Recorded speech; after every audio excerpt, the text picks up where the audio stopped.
This audiobook, titled Master Your Time Second by Second, is created by Barak Sloan and published by the Daniel Book Research Center. All rights are strictly reserved. Any unauthorized copying, distribution, or reproduction of this content will be met with immediate legal action.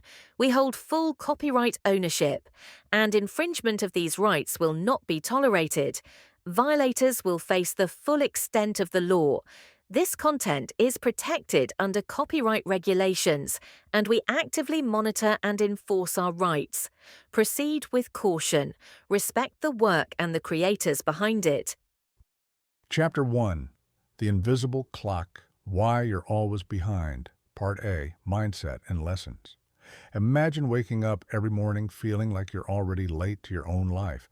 Your alarm goes off, and instantly you're negotiating with time like it's a hostage situation. Snooze, just 5 more minutes. You're not lazy, you're exhausted.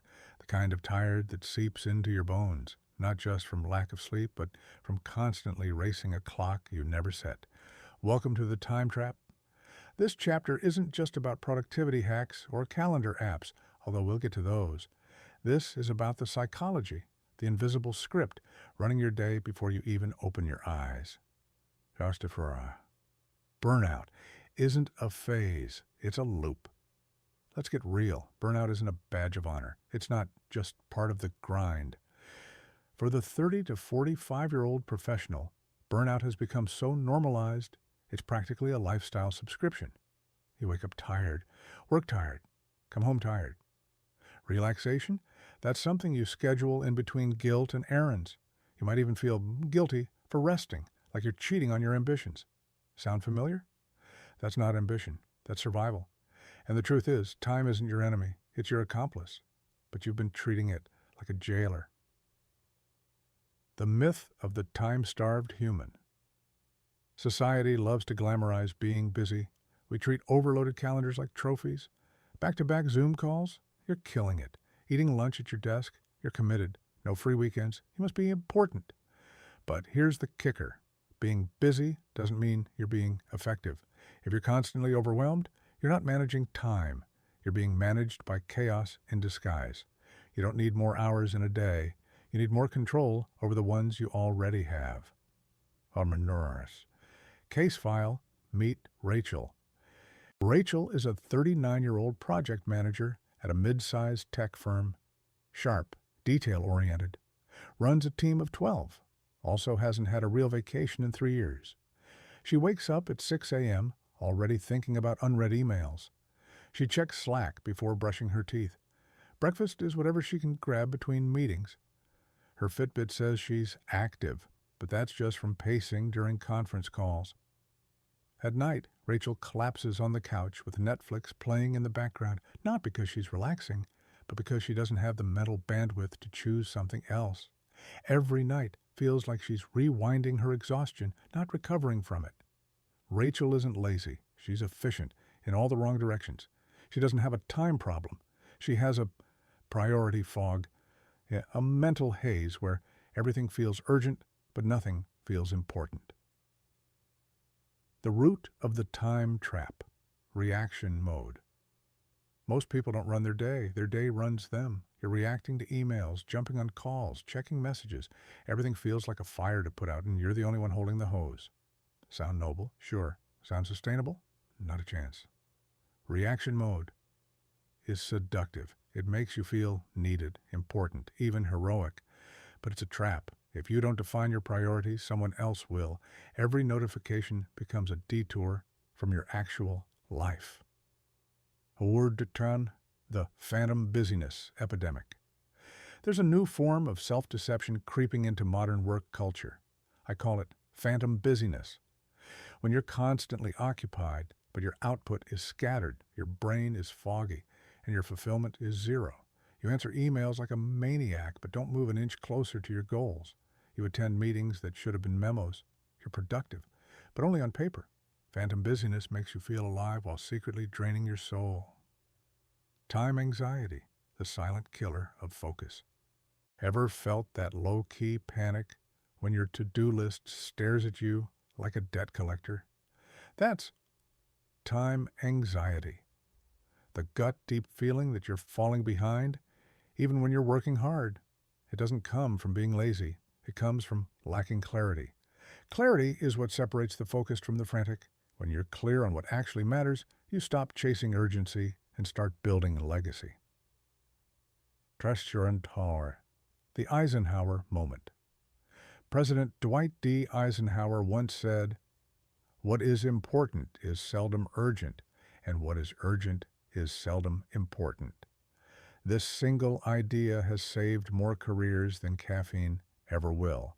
We'll dig into his matrix in Part B, but for now, let that quote marinate. You're probably spending your best energy on tasks that feel urgent, but do nothing for your long-term goals. That's like watering weeds while your garden wilts. Eisenhower didn't invent time management. He invented decision sanity. The real mindset shift. So what now? What does it really mean to master your time? It means redefining what productivity looks like, not doing more, but doing what matters. It means understanding that your calendar is a mirror of your priorities. If it's filled with things that drain you, don't be shocked when you feel empty. And it means no longer outsourcing your life to notifications, deadlines, or other people's emergencies. You're not here to be busy, you're here to be in control. Case study. Continued. Rachel's wake-up call. 3 weeks before her annual review, Rachel hit a wall. Her performance wasn't the issue. She always delivered. But her manager pointed out something that landed like a gut punch. You're great at solving other people's problems, but where's your time for strategy, for leadership, for you? Boom! The truth stung more than she expected. She realized she was spending her whole day doing, yet none of it was leading.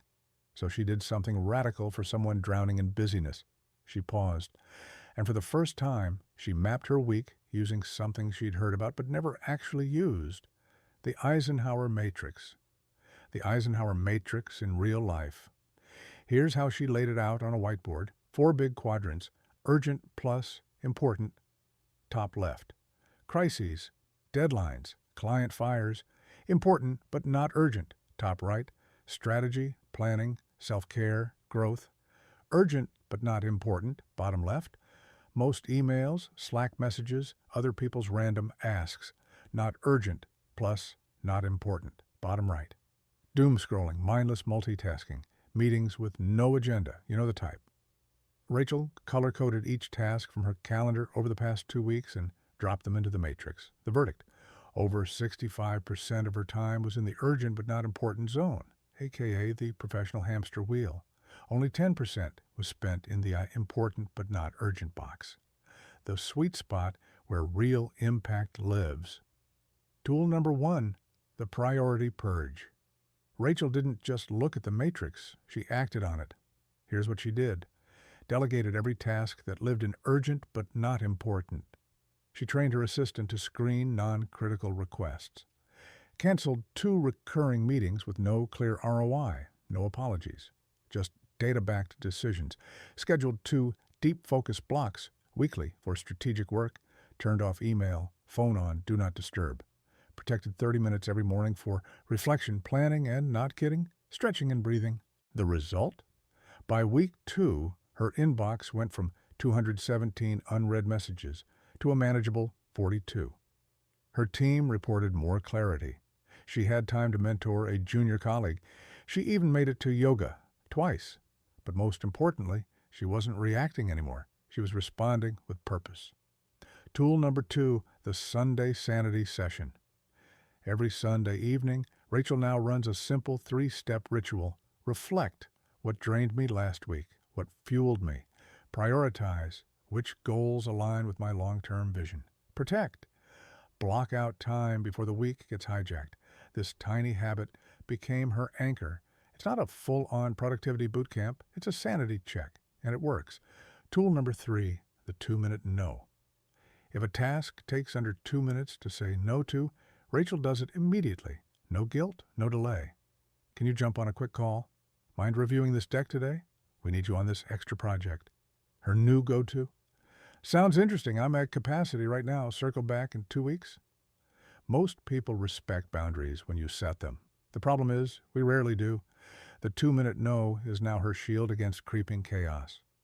Tool number 4, time mapping by energy, not just clock. Rachel used to build her schedule by hours. Now she builds it by energy zones. Peak focus, 9 to 11 a.m., strategy, work only. Low energy, 2 to 3 p.m. Admin tasks, email. Creative flow, 4 to 5 p.m., big ideas, presentations. She stopped forcing deep work at 3 p.m. when her brain was fried and started respecting her rhythms. It was a game changer. Tool number 5, weekly let go list. Every Friday, Rachel writes down 3 things she won't do next week. Sometimes it's a meeting, sometimes a habit, sometimes an expectation. It's her way of pruning the chaos before it grows back. She calls it letting go to level up. Result, control, chaos. By month's end, Rachel reported, feeling 25% more productive. She tracked it. Fewer unnecessary meetings and Slack pings. More confident saying no without over-explaining. And for the first time in years, she wasn't just surviving her calendar. She was owning it. Want Rachel's wins? Here's your tactical checklist. 1. Run the Eisenhower matrix on your week. Where's your time going? Get honest. 2nd, set boundaries like you set appointments. Time blocks are sacred. Treat them that way. 3. Schedule energy, not just tasks. Work with your biology, not against it. 5. Create a let-go list, weekly. Growth comes from subtraction too. Fumfin pause. Strategize. Then act. Reaction is easy. Intention is powerful. Chapter 2. The Silent Killer. The Illusion of Busyness. Mindset. Reset. Why being busy isn't the same as being effective. Meet Olivia. She's a 38-year-old marketing executive who hasn't had a weekday lunch outside her desk in over 5 years. Her calendar is a pixelated mess of overlapping meetings. Her email inbox is a screaming toddler in a supermarket, and her browser has 43 tabs open, 3 of which are job listings she opened but never read. She's busy, always busy, but somehow never truly moving forward. Now pause. Olivia might sound familiar, maybe a little too familiar. Welcome to the modern myth. Busyness equals productivity. It's seductive, this illusion. It makes you feel important, needed, even successful. But the truth? Chronic busyness is often just well-disguised avoidance. It's procrastination wearing a productivity badge. It's noise parading as movement. The cult of chaos. We've built a culture where "how are you" is often answered with busy, not happy, not fulfilled, just busy. And somewhere along the way, busyness became a badge of honor. If you're not juggling 100 things, do you even matter? But here's the catch. People aren't burning out because they're doing too little. They're burning out because they're doing too much of the wrong stuff. When your days are filled with low-impact tasks, distractions disguised as duties, and meetings that could have been emails, your energy gets chewed up with nothing real to show for it. And that's where the silent killer hides in plain sight. Activity is not equal to achievement. The human brain craves a sense of accomplishment. But when your checklist is filled with tasks that feel urgent instead of important, you're basically running on a hamster wheel with a Fitbit. Sure, you're moving. But toward what? Take the email dopamine loop, for example. Every time you respond to a message, you get a tiny hit of satisfaction. But did it move the needle on your goals? Probably not. We confuse responsiveness with responsibility. But busy work isn't real work, and multitasking, it's just attention deficit on steroids. The real cost of busyness. Let's get personal. Chronic busyness isn't just a career liability, it's a life thief. It steals moments with your family, sleep from your nights, and clarity from your mind. It's why you're mentally exhausted by 3 p.m. and can't remember the last time you felt truly present. Burned out professionals, especially those in their 30s and 40s, don't just lose time, they lose themselves. Their hobbies rust, their relationships fray, their health whispers, warnings that turn into shouts, and still, they keep sprinting on the hamster wheel, afraid that if they stop, they'll fall behind. But behind what? Who set the race? The busyness trap is psychological warfare. Here's the kicker. Busyness is often a defense mechanism. If I'm busy, I don't have to think. I don't have to feel. I don't have to confront the fact that maybe, just maybe, I'm unfulfilled. It's a shield, a noisy, clattering, overscheduled shield that protects us from the hard stuff. Fear of failure, lack of purpose, imposter syndrome, and the big existential questions like, am I actually happy? But what if you could drop the act? What if you could filter out the noise, quiet the chaos, and get real about what matters? That's where mindset comes in. It's not about working harder, it's about thinking clearer. The antidote, intentionality. Enter the Eisenhower Matrix, a deceptively simple tool we'll dive into in Part B. But the power behind it? It starts right here, right now, with mindset. It asks, is what you're doing urgent or is it important? And yes, there's a difference. Life doesn't fall apart because we don't answer every email within an hour. It falls apart because we don't spend enough time on the things that light us up, grow our potential, and connect us to something real. To escape the busyness trap, you have to learn to say no, not just to others, but to yourself, to the people pleaser inside you, to the overachiever, to the inner voice that says, if I slow down, I'll be irrelevant. Spoiler, you won't. In fact, when you strip away the unnecessary, what remains is focus, purpose, power. And you don't need to be loud to be powerful. You just need to be deliberate. Let this sink in. If your calendar is full, but your soul feels empty, you're not busy. You're bleeding. So here's the twist. The most productive people aren't the busiest. They're the clearest. And clarity, that's the real flex. Remember Olivia? The marketing exec whose calendar looked like abstract art and whose stress levels could boil a kettle? Well, spoiler, she didn't have a meltdown. She had a breakthrough. Day 1, the wake-up call. It started on a Tuesday. Olivia was halfway through a third coffee when she realized she had no clue what her top priority was. Her to-do list had 27 items. Her email had 214 unread messages. Her brain? Total fog. That's when she heard about the Eisenhower Matrix, simple tool, massive shift. Tool breakdown, the Eisenhower Matrix, aka your new sanity grid. 4 quadrants, that's it. But they punch way above their weight. Urgent, not urgent, important. Do now, not important, delegate. It lets decode quadrant 1, do now. Client deadlines, health emergencies, anything that's both urgent and important. Olivia discovered that only 10 to 15% of her workload belonged here. Quadrant 2, schedule it. Strategic planning, relationship building, exercise, the stuff that builds long-term value, but never screams for attention. This quadrant became Olivia's new best friend. Quadrant 3, delegate it. Status updates, routine emails, meetings where she was a glorified spectator, things that felt urgent but didn't need her. She started handing off more and micromanaging less. Quadrant 4, delete it.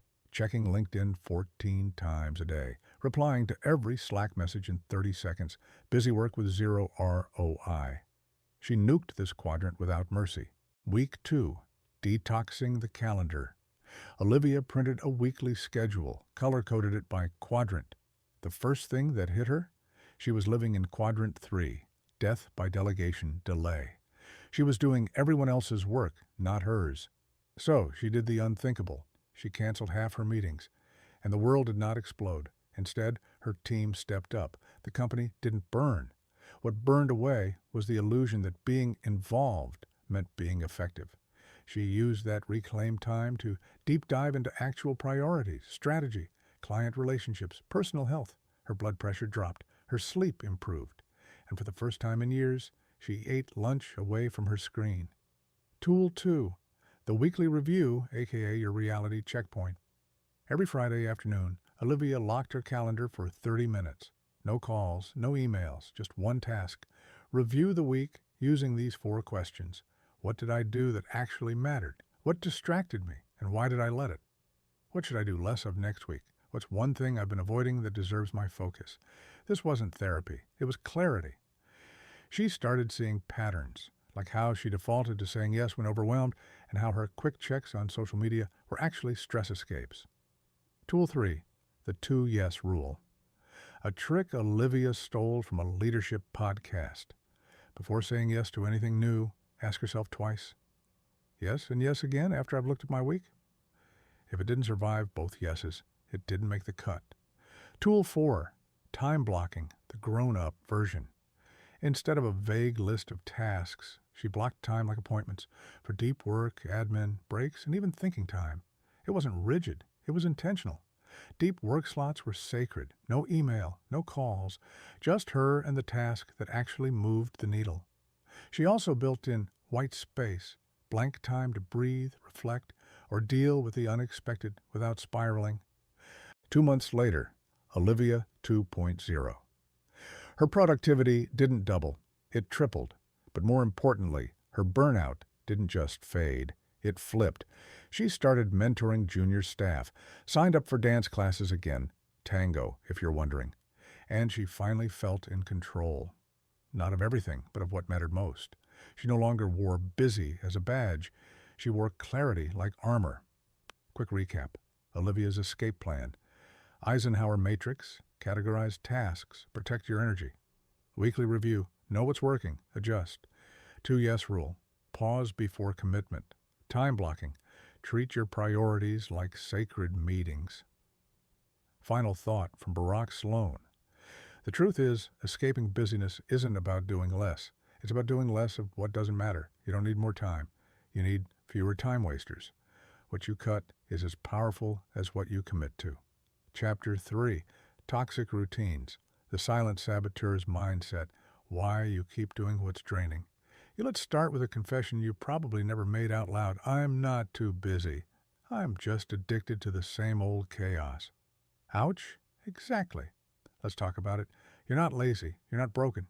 You're just stuck in routines that look productive but are quietly bleeding your time, energy, and sanity dry. These are the toxic routines, the ones that feel safe, automatic, even comforting, but are secretly keeping your life on mute. They're the equivalent of trying to sprint in ankle weights. You're putting in maximum effort and getting minimal movement. The psychology of routine addiction. Let's get brutally honest. Our brains are lazy little efficiency machines. They love routines, even the self-destructive ones. Here's why. Predictability feels like safety. Your brain doesn't care if the routine is good for you. It only cares if it's familiar. That morning a doom scroll? Comfort. The extra 3 Zoom calls? Routine. Saying yes when you're dying inside? Habit. Routines don't ask questions. They don't challenge you. They don't risk failure. They're autopilot. But guess what? Autopilot is terrible when the plane's headed toward a mountain. The toxic routine playbook. Let's call them what they are. Here are a few all-stars. The snooze spiral. You hit snooze 3 times, then rush like a caffeinated squirrel. You start the day already behind, and your brain never catches up. The inbox, reflex. You check your email before your feet touch the floor. Congratulations, you've surrendered your priorities to the world before brushing your teeth. The micromanagement loop. You double-check, triple-check, and just make sure everything is perfect instead of building trust or systems. Spoiler, this isn't control, it's fear in a power suit. The I'll just power through lie. You skip lunch, ignore your body, and treat exhaustion like a badge of honor, all while preaching self-care on LinkedIn. The Netflix numb out. It's midnight, and instead of sleeping, you're 4 episodes deep into a show you don't even like. Your body's tired, but your brain's avoiding tomorrow. Each one looks harmless until you zoom out and realize your life is being shaped by reflex, not reflection. Why you can't just stop. This is where most people fail. They try to break a routine through willpower alone. But here's the truth bomb. You can't delete a toxic routine. You have to replace it. Why? Because the routine is meeting a need. Comfort, control, distraction, validation. You can't fight that void with a blank space. You have to fill it with something better. This is Behavior Science 101. Habit loops don't end. They evolve. Trigger. Action. Reward. If you don't change the action and offer a better reward, the old routine wins. Every time. Meet the fictional case study. David is a 38-year-old finance analyst. Sharp mind. Fading joy. Every day he'd wake up late, skip breakfast, open Slack before brushing his teeth, work 10 hours nonstop, mostly reacting to stuff, crash in front of YouTube, swear tomorrow would be different. 6 months later, nothing changed except his motivation, which vanished. David wasn't lazy. He was on a toxic loop. And loops don't break until they're interrupted and reprogrammed. The cost of staying stuck. Let's be real. These routines are costing you more than time. They're draining your confidence. You feel ineffective no matter how much you do. Your health, stress hormones don't take weekends off. Your relationships, you're present but not really there. Your potential, you're busy reacting when you should be building. What's worse? Toxic routines have a sneaky way of becoming identity. I'm just always this stressed. That's just how I work. This is the price of being in this industry. Lies. All of them. Your job doesn't own your time. Your habits do. The silent power of small interruptions. The way out isn't loud or dramatic. It's subtle, sneaky even. Changing the first 10 minutes of your day. Saying no once where you'd usually fold. Replacing the doom scroll with 3 minutes of silence. Small hinges swing big doors. You don't need a 10-step transformation. You need one interruption that becomes your new anchor. The mindset shift that changes everything. Here it is. My time belongs to me until I give it away. You're allowed to protect it. You're allowed to slow down. You're allowed to rebuild. Because when you stop pouring energy into what drains you, you start having energy for what fuels you. And that, my friend, is how burnout becomes breakthrough. Step 1, identify your loop, the oh no audit. David started with a 1-day toxic routine audit. No changing, just observing. Here's what he did. Logged every activity from wake up to bedtime. For each, he noted, routine emotion. It triggered time spent, what he was really avoiding or chasing, validation, escape, etc. By 7 p.m., David's face looked like he'd read his own FBI file. He realized 80% of his day was reactive, not intentional. He confused being busy with being effective. His breaks weren't restful. They were digital anesthesia. Tool used, time tracking plus emotion tagging. You can use tools like Toggle or just an honest notebook. Step 2, interrupt the pattern, the power slot. The first thing David tackled, his morning. Why? Because it set the emotional tone for everything else. Fix that, and you shift the whole day's trajectory. So he created a power slot, a 20-minute routine before checking any device. Here's what it looked like. 2 minutes silence. No phone, no podcast. Just breathing. 3 minutes journaling. What do I want from today? 5 minutes movement. Jump rope, stretch, walk. Anything to signal I'm alive. 10 minutes review. His top 3 priorities. Not tasks, but real outcomes. This became his new morning anchor. Small, repeatable, protected like a sacred ritual. Tool used, habit stacking, plus identity-based habits. James Clear style. I'm someone who starts my day with clarity. Identity shift is key. Step 3, replace, don't just remove. David didn't try to quit YouTube cold turkey at night. Instead, he swapped the function, not the app. YouTube was his decompression zone, but instead of passive scrolling, he created a new decompression habit. Replacement options. He tried 15 minutes of sketching. He used to draw in college, a 20-minute walk while listening to lo-fi jazz stretching while watching one intentional show, not just autoplay chaos.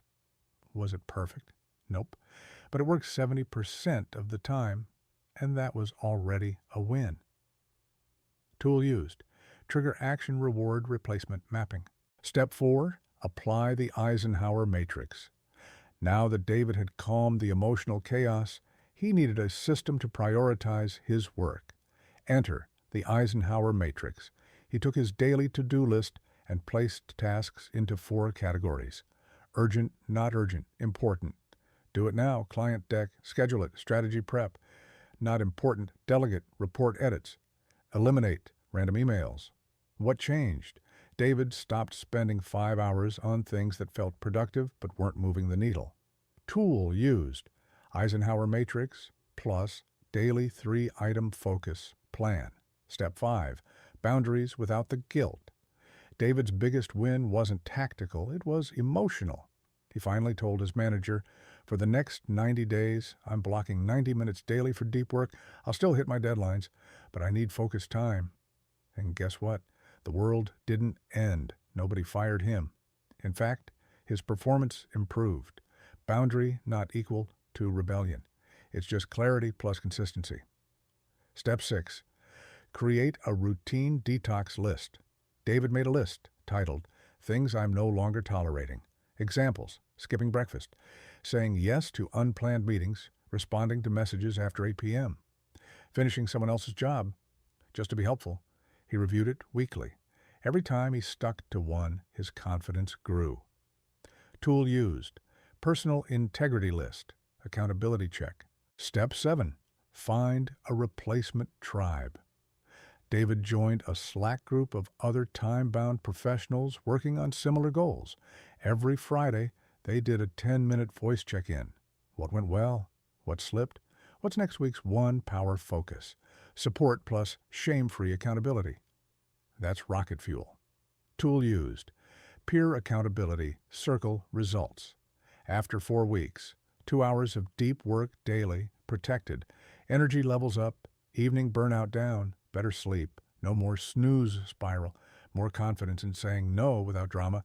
Started a personal blog, something he'd wanted to do for 3 years. What this means for you. You don't have to fix your entire life in 1 week. Just start with one toxic loop. Interrupt it, replace it. Repeat that until it's boring. Because here's the truth. You don't rise to the level of your potential. You fall to the level of your routines. And when your routines are clean, your life runs like a quiet engine, with purpose, power, and peace. And Chapter 4. The Mirage of Multitasking. Mindset, lesson, why doing everything is killing everything. Meet Julia, marketing manager, single mom, corporate rock star by day, chaos coordinator by night. She prided herself on being productive. She could juggle client calls while replying to emails, reviewing ad metrics, and mentally building her grocery list. But here's what she didn't see coming. She wasn't doing 4 things at once. She was doing 4 things badly at once. Let's be real. Multitasking has become our modern flex. It sounds impressive. It feels efficient. But science is laughing at us. The myth we bought. We were sold a lie that the more plates we spin, the more we accomplish. Truth is, our brains are not built to multitask. They're built to task switch. And every time you switch, you lose focus.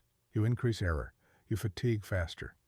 Harvard researchers call it attention residue, a fancy way of saying your brain lags behind like a slow-loading web page every time you jump from task to task. Julia wasn't productive. She was in a state of permanent cognitive jet lag, the hidden cost of efficiency. Let's break it down. Emotionally, multitasking gives you constant micro-hits of dopamine, like a slot machine. But it also spikes anxiety because you never feel done. Mentally, you burn more energy doing fragmented tasks than focused ones. That explains why you're exhausted by noon, even though you've been sitting still. Professionally, you might feel busy, but your quality drops. You forget details. You overcorrect. You redo work. That's not efficiency. It's a hamster wheel. Focus fatigue is real. Ever find yourself rereading the same line 5 times? Rewriting the same email 3 times? That's not a lack of skill. That's focus fatigue. The brain has a limited supply of clean, high-quality focus, and multitasking burns through it like lighter fluid. The false urgency trap. Julia checked Slack every 6 minutes. Why? Because she felt she had to. Sound familiar? Multitasking thrives in false urgency, where everything feels like an emergency. Notifications, DMS, group chats, they hijack your attention and make you forget what actually matters. And before you know it, your entire day is spent reacting, not creating. Your brain on deep work versus distraction. Let's go deeper. When Julia focused deeply on one task for 60 minutes, her brain hit a state called flow, the zone where time disappears and output skyrockets. But when distracted, her brain lit up like a pinball machine. Activity everywhere, results nowhere. Which brings us to the real punchline. Distraction doesn't just delay results, It rewires your brain to crave more distraction. That's the scariest part. You're not just multitasking. You're training yourself to be unfocused. Multitasking and identity. This one hits hard. Julia believed, if I don't do everything, I'm failing someone. Her identity was built around being always available. So guess what happened when she tried to focus? She felt guilt because multitasking wasn't a tool anymore. It had become a personality. Let's rip the bandage. Being available 24/7 doesn't make you reliable. It makes you burnout bait. What multitasking really costs you. It steals your creative breakthroughs. You need uninterrupted thought. Decision quality, you rush or overthink. Presence, you're half there everywhere. Memory, hello? Why did I walk into this room? It's time to say what no one else will. Multitasking is just procrastination wearing a productivity costume. The shift that changes everything. The moment Julia accepted that single tasking is a superpower, things clicked. She didn't become slower. She became smarter, more strategic, more respected, and more peaceful. Because when you give 100% to one thing instead of 25% to four things, you become unstoppable. Chapter 4, The Mirage of Multitasking. Julia knew she needed to change. Her mind was loud. Her to-do list louder. But what she didn't realize was that breaking the multitasking habit wasn't about doing less. It was about choosing better. Let's walk through how she turned her day from a distracted disaster into a well-oiled, focused machine. Step 1. Identify your focus killers. Julia started by tracking distractions like a detective. For 3 days, she kept a distraction diary. It included every time she checked Slack or email, every time she switched tasks, every interruption, coworker drop-bys, phone buzzes, mental wanderings. The result? She wasn't multitasking because she wanted to. She was multitasking because she was under attack from her environment, her habits, and her own expectations. Tool. Use an app like Rescue Time or Toggle to get a real, emotion-free look at where your attention actually goes. Step 2. Time blocking with intention. Julia adopted a simple but savage rule. One block, one task, one purpose. She divided her day into blocks. Deep work blocks, creative thinking, strategy, writing. Shallow work blocks, email replies, admin tasks. Break, recharge blocks, non-negotiable. Her mornings became sacred zones of silence for her most important projects. Slack, email, phone, all silenced. Tool, Google Calendar or Notion time blocking.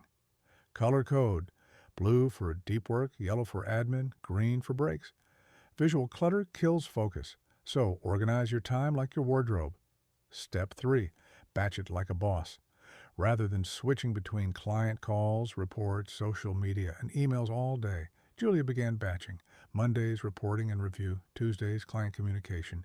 Wednesdays, strategy and brainstorming. Fridays, follow-ups and catch-ups. Her brain got into rhythm. No more, what am I doing next? Panic. Batching removes the lag between tasks, like skipping the awkward loading screens of your brain. Step 4, mute the noise, literally. Julia used to believe that being responsive was polite. What she learned, being available 24/7 is just another way to stay average. She silenced notifications, turned off badge alerts, set auto replies with clear expectations like, hey, I check emails at 11 a.m. and 4 p.m. You'll hear from me then. Not rude, professional. Tool, Freedom app to block distractions. Focus mode on phone, a good old do not disturb sign on your office door. Step 5, the Eisenhower Matrix. Julia discovered the holy grail of prioritization. What is urgent is rarely important, and what is important is rarely urgent. Dwight Eisenhower.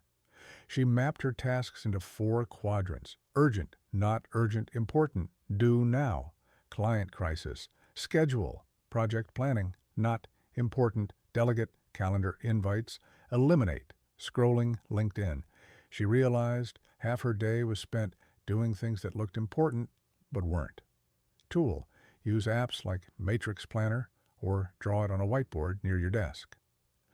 Step 6, create an end ritual.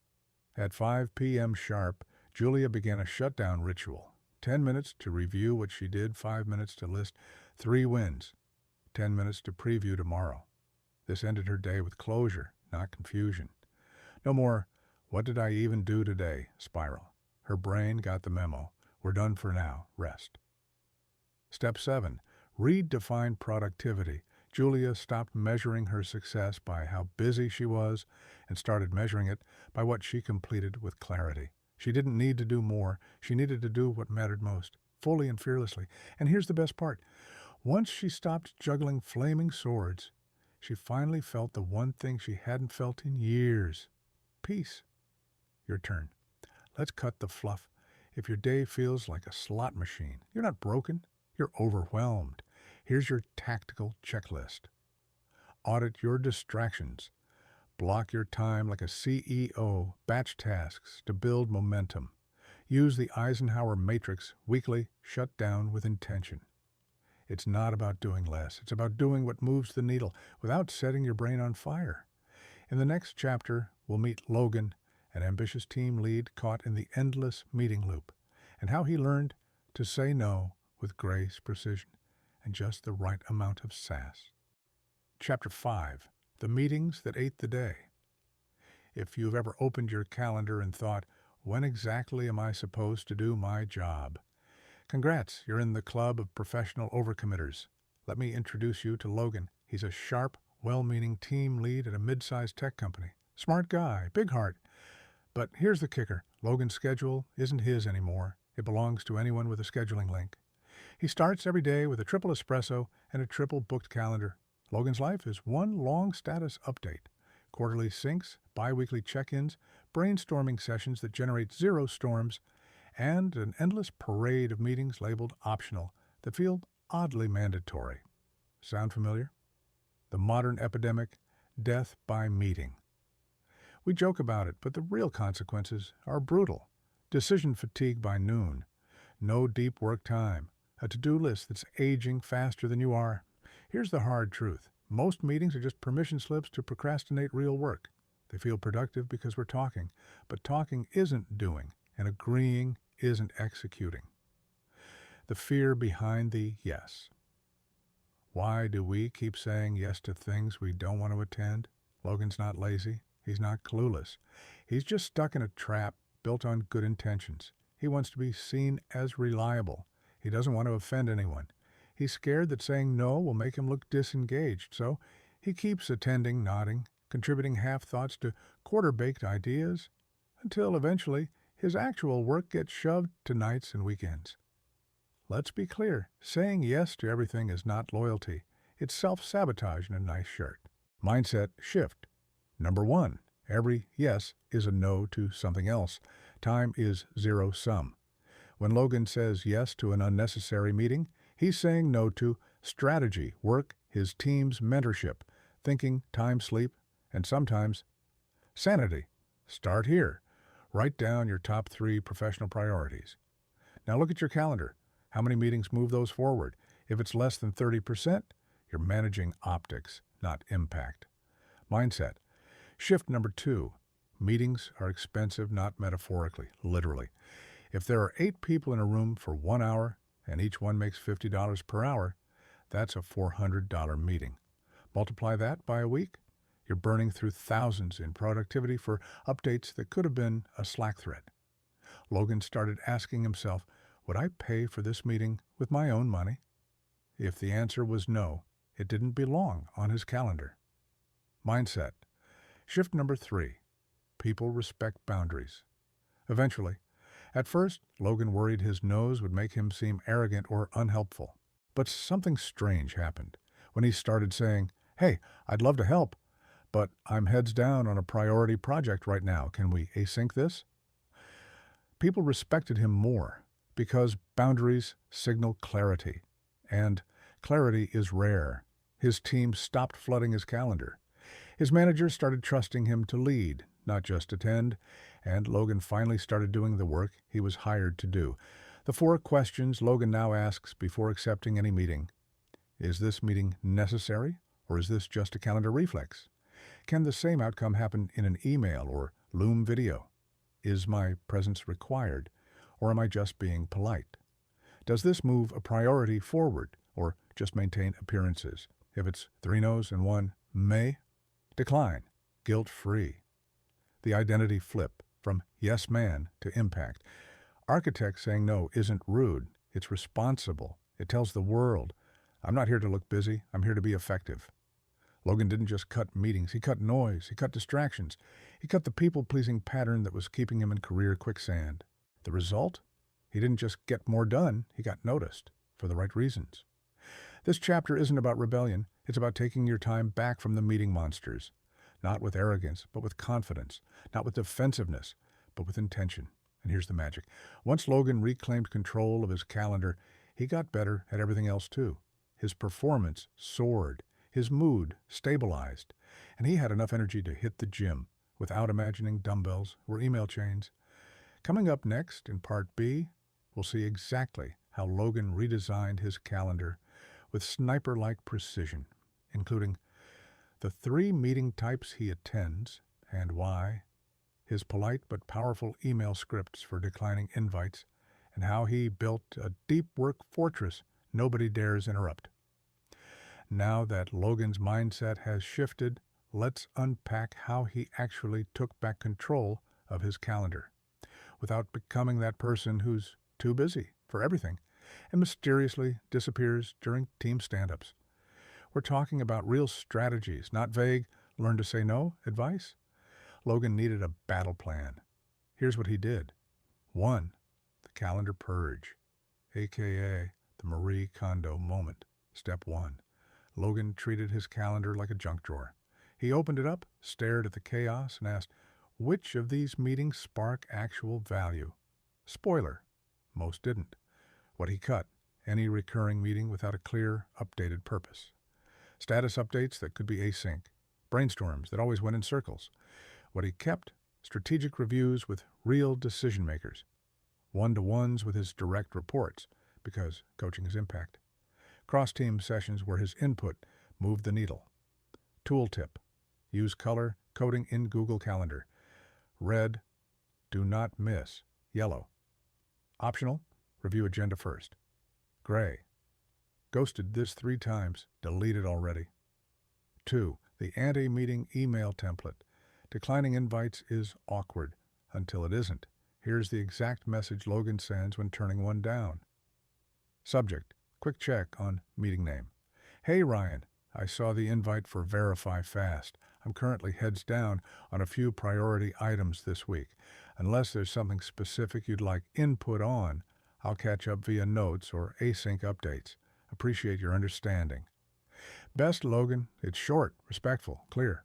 Most people don't mind. Because you're not ghosting, you're being intentional. And intentional people get promoted, not punished. The 3-bucket rule for meetings, every invite goes into one of these. Bucket meaning action, move forward, strategic, decision-making, adds value, attend plus prepare, maintain operational, recurring, but necessary. Attend sparingly, mirror copy, paste culture, unclear why you're there. Decline or request notes. If a meeting doesn't help Logan move forward or maintain momentum, it gets tactfully nuked. The deep work fortress. Logan realized he was only pretending to work most of the day because real work requires undistracted blocks of time. Here's how he built a deep work schedule. 9 a.m. to 12 p.m. No meetings, period. He called this CEO mode, even though he wasn't one yet. Afternoons, meetings capped at 3 per day. Fridays, no recurring meetings, only emergencies or strategy time. Tooltip, use a tool like Clockwise or Motion to auto-block time for deep work and protect your energy zones. 5. Logan's new weekly ritual. On Monday morning, before diving into emails, Logan does a 15-minute calendar review. He asks, what can I decline or shorten? Are there any meetings I can replace with async? Where am I being reactive instead of strategic? Then he adjusts. This weekly ritual became Logan's boundary reset. It made sure his schedule aligned with his values, not just his inbox. 6. How his team reacted. Here's what didn't happen. He wasn't fired. He didn't lose friends. He didn't miss critical updates.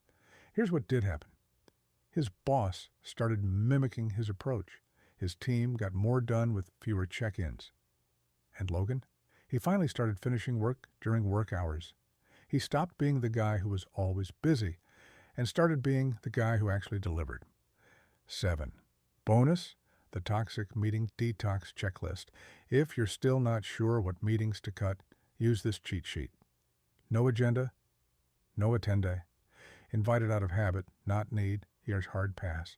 The only outcome is, let's follow up again next week. To delete, decisions are made, not just discussed. Can keep you bring something unique. Stay it saves time elsewhere. Yeah, it's worth it. Final thought from Logan's playbook. Meetings used to run my life. Now I run meetings or skip them entirely. The moral? You don't need more time. You need fewer people trying to take yours. Master Your Time, Second by Second, by Barak Sloan. Chapter 6, The Illusion of Busy. When motion masquerades as progress, breaking the busy badge, addiction. Meet Olivia Turner, Senior Product Manager, coffee-fueled, calendar jammed, inbox perpetually at 1,238 unread. She's the queen of multitasking on a Zoom call while answering Slack pings, mentally building a grocery list, and nodding like she heard a word of that quarterly forecast. If you asked her how she was doing, the answer would come with a forced smile. Busy, but good. Sound familiar? Let's pause right there.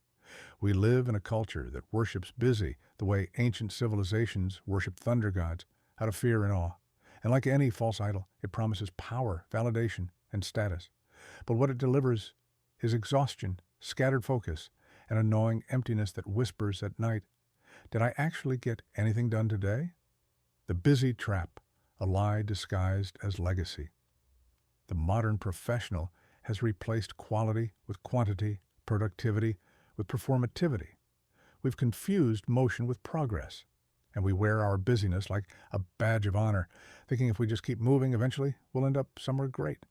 But what if we're sprinting on a treadmill, going nowhere fast? The first brutal truth of this chapter, busy is not a time strategy. It's a camouflage. It hides the fact that many of us don't know what to focus on. It hides our avoidance, our fear of saying no, our obsession with looking important. And yes, it hides our burnout too. Let's be real. Being constantly busy feels productive. There's adrenaline. There's dopamine. You feel in demand. But always busy is just another version of being out of control. Think of it this way. If your calendar is dictating your life instead of supporting your priorities, who's really in charge? Spoiler, it's not you. Motion versus progress. A masterclass in deception. Here's the kicker. Humans are biologically wired to prefer motion over progress. Why? Because progress is risky. It requires decisions, prioritization, focus. And with focus comes the fear of missing out, or worse, getting it wrong.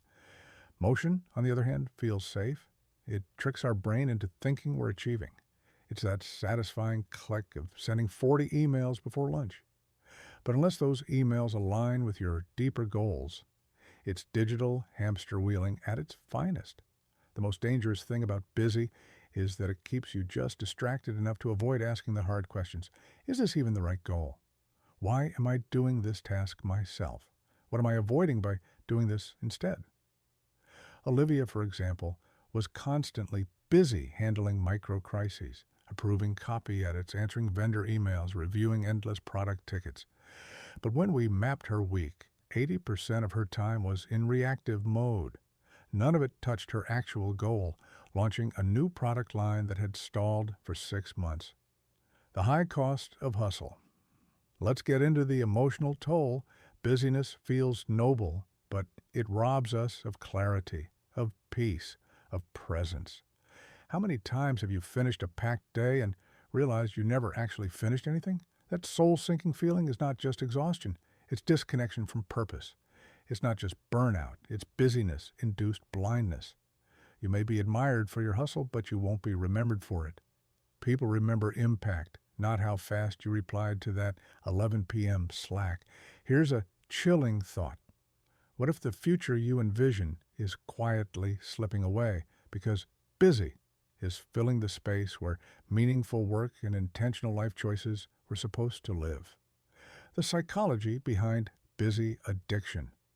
Let's get nerdy for a moment. Psychologists call it the mere urgency effect. We prefer to complete urgent tasks over important ones, even if the important tasks are far more valuable because they feel more immediate and emotionally satisfying. Checkmark culture is real. Then there's ego depletion. The more decisions you make in a chaotic day, the worse your decision-making becomes over time.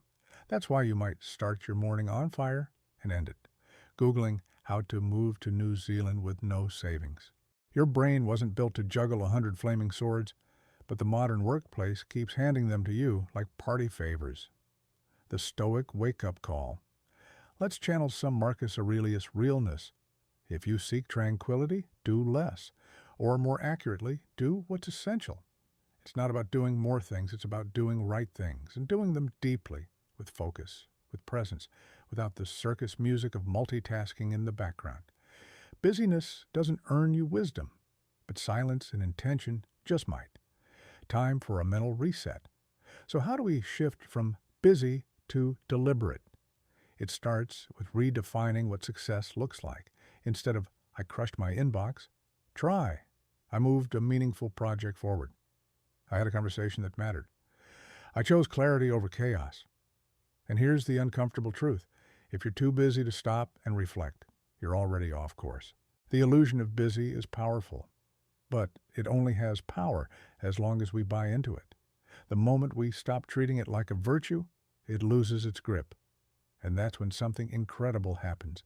You start running your life instead of letting it run you. Olivia stared at her calendar. It looked like a game of Tetris designed by a lunatic. Meetings layered on meetings, no breathing room. Her workdays were one long sprint with no finish line.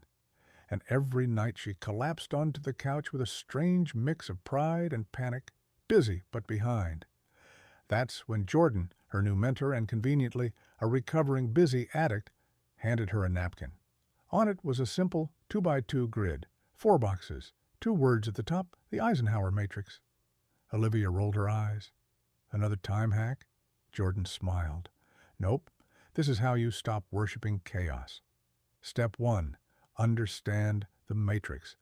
Here's the deal with the Eisenhower matrix. It's not fancy, but it's savage in what it reveals.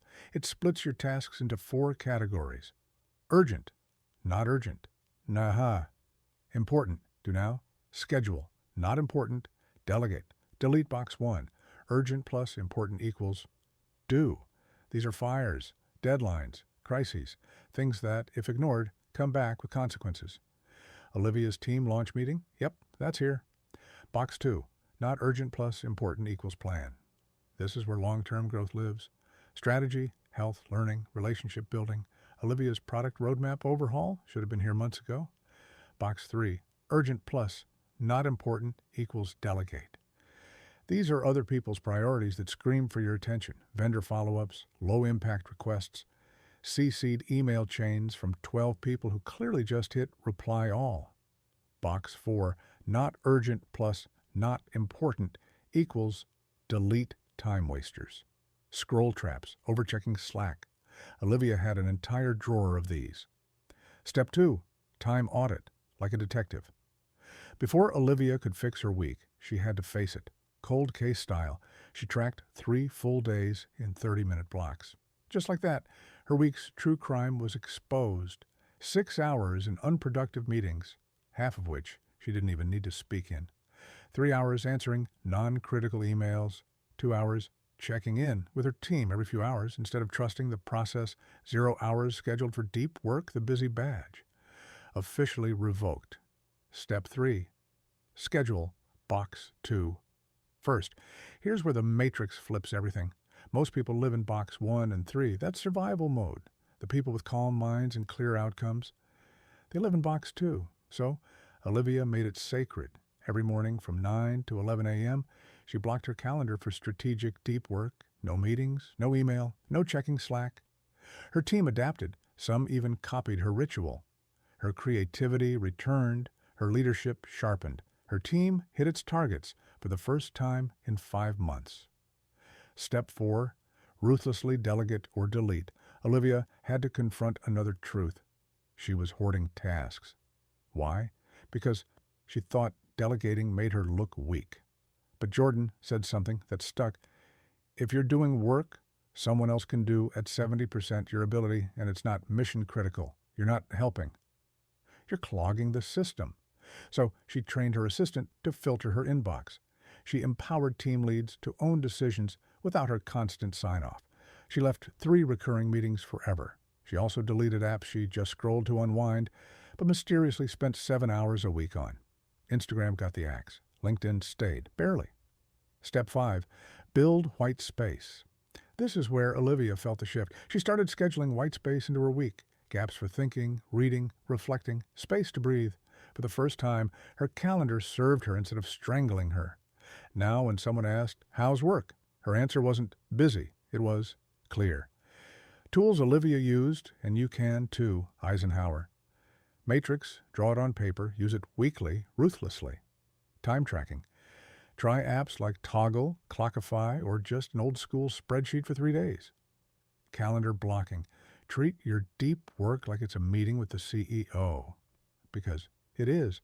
You're the CEO of your time. Delegate lists. Write out everything you do, then highlight what only you can do. Delegate or delete the rest. White space. Scheduling. Block 1 to 2 hours per week for unstructured thinking. You'll be surprised what shows up. Final thought. The exit ramp from burnout. Busy isn't noble. It's noisy. Burnout isn't a badge. It's a boundary begging to be respected. And time isn't a problem. It's a mirror. If you're always reacting, always rushing, always saying, "I don't have time," then something deeper is off. It's not about managing minutes. It's about managing meaning. Olivia didn't quit her job. She didn't move to a cabin in the woods. She just changed how she worked. She stopped mistaking motion for momentum. She reclaimed her calendar, and in doing so, she reclaimed her life. You can too. Chapter 7. The Burnout Blueprint. Why you're exhausted, even after doing nothing. Part A. The Mindset, Quitting the Invisible Hustle. There's a moment, usually around 11:38 p.m., when you're lying in bed, brain fried, soul aching, and you whisper to yourself, "I didn't even do that much today. So why am I this tired?" Welcome to burnout's evil twin, invisible effort. This isn't about pulling 18-hour shifts or sprinting through deadlines. It's about the nonstop mental clutter, the endless tab switching, the emotional ping-pong of pretending everything's fine while slowly crumbling inside. It's the exhaustion that doesn't make sense on paper, but feels like a truck hit you. Let's dig in, slowly, calmly, but with scalpel-level precision. Burnout doesn't just arrive. It sneaks in wearing productivity's clothes. You don't go from fine to fried overnight. It's a slow leak. At first, you skip lunch, then sleep, then joy. You start saying things like, "Just need to get through this week. It'll slow down next quarter. Once I finish this project, I'll take care of myself." But the week never ends. The project becomes 3, and next quarter is just a cruel myth invented by corporate calendars. You're not lazy. You're not weak. You've just been tricked into believing that busyness equals importance and that rest is indulgent. The always-on trap meet. Daniel, mid-30s, senior analyst, hybrid schedule. He hasn't taken a proper lunch break in months. Why? Because every time he steps away, a Slack notification sings its siren song. And Daniel, like many of us, responds. Daniel's not physically running marathons, but mentally, he's doing triathlons in a straitjacket. His brain never gets to idle. And like any engine forced to redline too long, it starts to smoke. Here's the kicker. Daniel doesn't even feel accomplished at the end of the day. He feels depleted. That's invisible effort. It doesn't get applause, but it takes a toll. Toxic productivity, the silent saboteur. Somewhere along the way, getting things done turned into a personality. We started measuring worth by output, using guilt as a motivator, confusing urgency with importance. The result? A generation of professionals who say yes when they mean no, work on vacation, and feel noble about it. Forget what fun felt like because it's not in the KPI dashboard. Burnout isn't just about too much work. It's about too much performing and not enough being. Your nervous system isn't meant to multitask emotions. Let's get nerdy for a second. Your brain has a limited amount of cognitive bandwidth and emotional processing power. But modern life demands empathy on Zoom, strategy in Slack, wit in emails, calmness in chaos, all while keeping up appearances on social media and pretending your dog didn't just throw up on your presentation notes. This constant juggling, it creates emotional micro-exhaustion. You might not notice it at first, but it stacks, quietly, relentlessly. Eventually, even watching Netflix feels like work. Burnout's favorite lie: you don't deserve to rest yet. Let's be clear, rest is not a reward, it's maintenance. Imagine refusing to charge your phone because it didn't do enough today. Ridiculous, right? But we do that to ourselves. We treat naps like sin, stillness like failure. Even when our minds are begging for a break, we power through with caffeine and shame. Burnout isn't a badge, it's a breakdown. The true cost of burnout: it's not just your energy you're losing, you lose creativity. Hello, brain fog. Patience, snapping at your partner for chewing too loud. Decision-making, standing in the fridge, wondering what to eat, then giving up. Ambition, dreams shrink when survival becomes the goal. Worst of all, you lose clarity. You forget what you even want anymore. You become a to-do list with legs. So what's the mindset shift? You don't beat burnout with bubble baths and cute planners. You beat it by changing the story from "I need to do more to prove I'm enough" to "I do what matters most and let the rest fall away." From "rest is weak" to "rest is strategy." From "if I stop, I'll fall behind" to "if I never stop, I'll fall apart." Burnout recovery begins when you stop playing the game of who can suffer the most silently. Final thought: you can't outwork misalignment. Your calendar is a mirror. If it's filled with things that drain you, no amount of willpower will save you. This isn't about discipline, it's about direction. Burnout isn't a flaw in your system. It is your system screaming for change. Let's stop glorifying exhaustion. Let's start glorifying clarity. Because real success, it's not how much you do. It's how aligned you are with what actually matters. Real-world application: breaking the burnout cycle. All right, now that we've exposed burnout's playbook, let's flip the script. This section isn't about theory. It's about getting your life back one small, tactical, powerful move at a time. Let's return to our guy, Daniel, the senior analyst who looked busy but felt broken. What he didn't need was a vacation. He needed a system. Here's what Daniel did and what you can steal. Step 1. Daniel's energy audit, aka the burnout blood test. Daniel sat down on a quiet Sunday, coffee in one hand, skepticism in the other, and did something radical. He made a 2-column list. Column A: what drains me. Column B: what fuels me. He listed everything: people, meetings, habits, apps, even thoughts. His Monday morning status meeting made it into column A. So did doom-scrolling LinkedIn and pretending to laugh at Steve from accounting. Column B: walking the dog, working with spreadsheets, weirdly calming for him, listening to finance podcasts while cooking dinner. This wasn't about judging himself. It was about noticing. You can't fix burnout if you don't know what's burning you. Try it. For the next 7 days, track what lifts you up versus what drags you down. You'll start to see patterns clearer than any therapy session. Step 2, the time triage, using the Eisenhower matrix, like a surgeon. Now, Daniel had clarity, but clarity without action is just expensive daydreaming. Enter the Eisenhower matrix, that deceptively simple time tool that divides your life into 4 brutal little boxes: urgent and important, do it now, deadline stuff, actual crises. Important, not urgent, schedule it, long-term goals, strategic thinking, rest. Urgent, not important, delegate or minimize, email fire drills, other people's emergencies. Neither urgent nor important. Eliminate, yes, your third scroll through real estate listings for homes you can't afford. Daniel started every Monday with a 15-minute Eisenhower check-in. He printed the matrix, filled it in, made cuts. The result?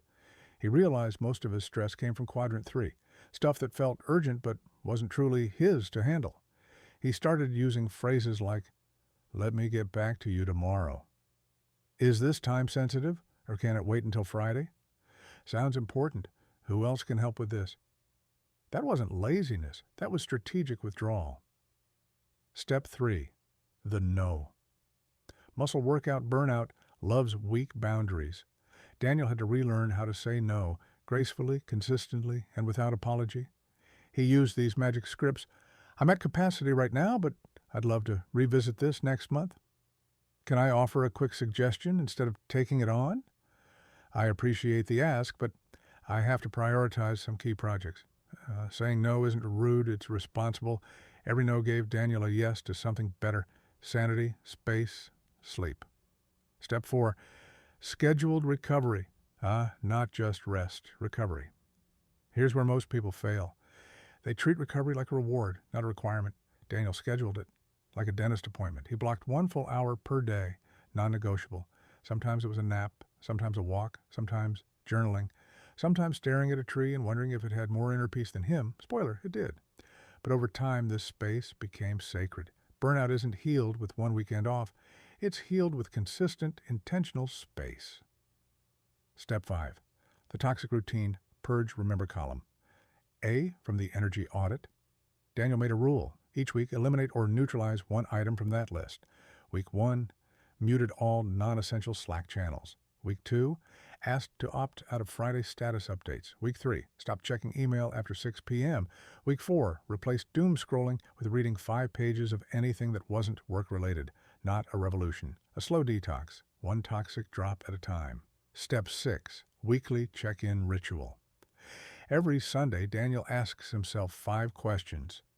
What did I do this week that felt energizing? What drained me that I can avoid or adjust?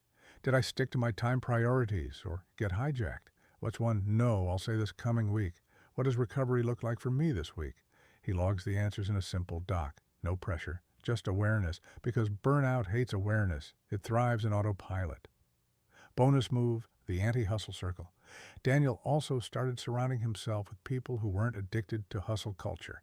He joined a low-key mastermind group. No flexing, no rise and grind nonsense, just honest discussions about boundaries, energy, and balance. Your tribe shapes your normal. Make sure your normal doesn't involve normalized exhaustion. Final takeaway.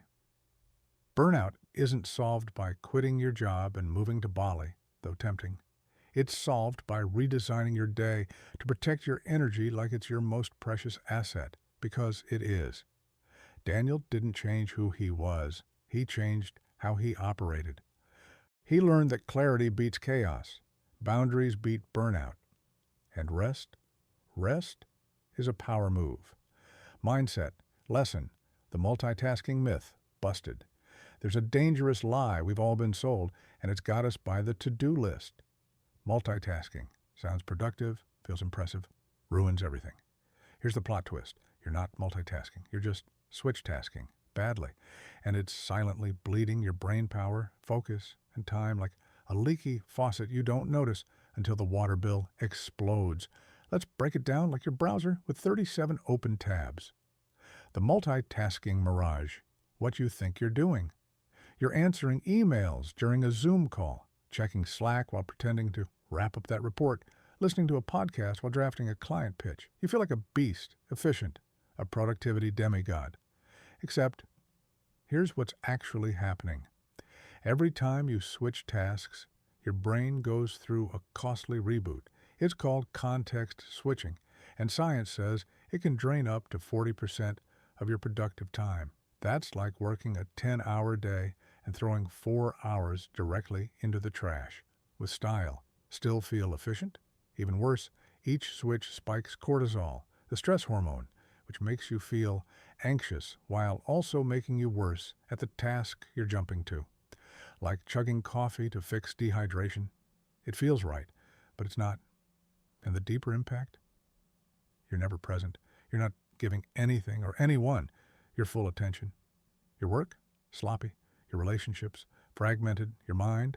Frazzled. It's like trying to play piano while texting during a hurricane. You're doing a lot, but none of it well. The identity problem. But why do we keep doing it? because multitasking isn't just a habit. It's an identity badge, especially for the burned-out pro who equates busyness with worth. You say, "I'm great at multitasking," like it's a compliment. What you're really saying is, "I've trained myself to stay in a constant state of low-quality output, and I think that's normal." That's not a skill. That's a trauma response. Ooh, let that one land. The attention economy is winning. You're not weak. You're being hunted. Modern tech is literally engineered to break your focus. Every notification is a psychological landmine. Every alert, every ping, every flashing badge is a tiny request. Abandon what matters. Click me instead. And we fall for it. Not because we're lazy, but because our brains are wired for novelty. Dopamine isn't released when we complete something. It spikes when we switch to something new. So multitasking feels rewarding, but it's hollow. Fast food for your brain. Tastes good, but you're still tired and undernourished. What the pros really do differently. Here's what high performers have in common. They batch, they block, they do one thing at a time, calmly, deliberately, with scary precision. They don't answer emails while writing proposals. They don't start projects mid-scroll through Instagram. They don't text during deep work or even light work. They protect their attention like it's oxygen on Mars. Why? Because they understand this simple truth. Focus isn't about discipline. It's about design. You can't willpower your way out of the trap. You have to rewire how you approach work, time, and energy. Multitasking is a legacy system. We inherited this broken model from the industrial age, where people were cogs in a machine, and efficiency meant faster, not smarter. But you're not a machine. You're a mind. And that mind thrives in flow, not fragmentation. Multitasking is outdated, obsolete. Like floppy disks or calling people without texting first, it doesn't belong in the toolkit of a modern professional. Your brain's true superpower. Want to feel unstoppable? Try this. Focus deeply on one thing with zero distractions for 45 minutes. That's it. What you'll find is almost supernatural. Your ideas are sharper. Your decisions are faster. Your stress is lower. Your results are better. And suddenly, you're doing less but achieving more. That's the real flex. A new identity. So let's retire the multitasker badge. It's not helping you. It's hurting you. Adopt a new title. The single tasking strategist. The person who does one thing at a time and does it so well, it's borderline threatening. This isn't about being slow. It's about being deliberate, controlled, focused, free. You don't need more hours. You need fewer distractions. Meet Laura Simmons, age 38, title, Senior Marketing Manager at a fast-paced tech startup, marital status, married with 2 kids under 10, Gmail tabs open, at least 12, brain tabs closer to 50. Laura was that person, the get-things-done woman who juggled a meeting, grocery list, and team crisis, all while replying LOL in the mom group chat. And she wore her multitasking like armor. She prided herself on being everywhere at once, Slack, Trello, Zoom, and sometimes even reality. But something started cracking. The burnout creeped in, quietly. At first, it was little things. She'd reread the same sentence 6 times. She forgot her kid's school play, even though she made the flyer for it. She'd leave meetings unsure what anyone had actually said. Then came the migraines, the insomnia, the short fuse. Laura wasn't lazy. She was overstimulated, fragmented, and drowning in digital noise. That's when her doctor said it bluntly. You're not burned out because you're weak. You're burned out because your brain never shuts up. The breakthrough moment. One evening, Laura watched her daughter trying to do homework while watching YouTube, texting and eating cereal. It was like a tiny mirror, and for the first time Laura saw the cost of her multitasking addiction, not just on her work but on her presence, her relationships, her health. That night, she made a bold choice. I will no longer confuse being busy with being productive. It was time to restructure, not her calendar, her entire operating system, the tools that saved Laura's sanity. 1. The time-blocking method with a twist. Instead of a to-do list, Laura switched to a time-blocked calendar, assigning themes to each block. Mornings, deep work, strategy, writing, decision-making. Afternoons, collaborative time, meetings, emails, team chats. Evenings, personal zone, kids reading, zero work apps, no overlap, no leaks. She scheduled breaks before exhaustion hit, and she color-coded her calendar like it was a crime scene, and anything unplanned was the suspect. 2. The attention audit. Laura tracked her attention for 3 days, every interruption, every distraction, every time she alt-tabbed out of her main task. The results were shocking. She was switching tasks over 100 times a day. That's 100 tiny brain resets. No wonder she felt fried. She installed focus tools like Freedom and Cold Turkey to block social media and email during deep work hours, and she used the Pomodoro technique, 25 minutes focused, 5-minute break, to train her brain back into single-tasking shape. 3. The one-tab rule. This one was brutal at first. Laura limited herself to one browser tab at a time. Yes, just one. It was like quitting caffeine. Withdrawal, cravings, twitching fingers. But then, clarity, calm, power. Suddenly, she was present in her work. Her thoughts had room to land, ideas actually connected. The Eisenhower matrix saved her soul. Overwhelmed by her constant urgent but unimportant fires, Laura turned to the Eisenhower matrix. Urgent plus important. Do it now, not urgent plus. Important equals schedule it. Urgent plus, not important, equals delegate, not urgent plus. Not important equals delete. Laura printed it, posted it, tattooed it mentally onto her decision-making. Every task now had to earn its place on her schedule. No more knee-jerk yeses. No more, I'll just quickly reply to this email. She started treating her attention like currency, not confetti. What changed? Within 2 weeks, Laura's stress dropped. Her work improved. Her team noticed her clarity and calm. Her kids got more of her real attention, not the glazed-eyed, half-their version. She was sleeping through the night again, and the biggest shocker, she was getting more done by doing less at once. Tactical takeaways. Try these. Audit your attention. For 24 hours, track every time you switch tasks. You'll be shocked and motivated. Implement focus zones. Dedicate blocks of time each day where all distractions are turned off. Treat it like sacred ground. Use the Eisenhower matrix daily. Every task must be sorted before it hits your to-do list. No exceptions. Practice digital minimalism. One-tab browsing, notification detox, app fasting. Your brain deserves it. Embrace boredom. Give your brain space to breathe. That doing nothing feeling, that's where your best ideas hide. Chapter 9. Decision fatigue. How overthinking is costing you hours. Imagine this. You're staring at your closet in the morning. Shirts, sweaters, jackets, half of which you forgot you even owned. 10 minutes go by, and you're still not dressed. You haven't even had coffee. Why? Because your brain is already tired. And it's not even 9 a.m. Welcome to decision fatigue, the silent productivity killer you didn't know you had. The myth of willpower. We love to believe we're rational beings, that we make decisions based on logic and clarity, but your brain, it's more like a battery. Every choice, no matter how small, drains it. And once you're low, your decision-making quality nosedives. That's when you eat the donut instead of the salad, skip the workout, say yes to things you regret 5 minutes later, scroll Instagram for 45 minutes instead of finishing the report. It's not about laziness. It's not even about motivation. It's about mental overload from making way too many decisions, most of which don't actually matter. Your brain has a daily budget. Neurologically speaking, your prefrontal cortex, the part of the brain responsible for rational thinking, is like the project manager of your life, and it's overworked. Every time you check your phone and decide whether to respond, pick an outfit, choose lunch, decide whether to check that Slack ping. You're spending from your brain's daily budget. By 2 p.m., it's running on fumes, and that's when bad choices sneak in like thieves in broad daylight. Over time, this daily drain adds up.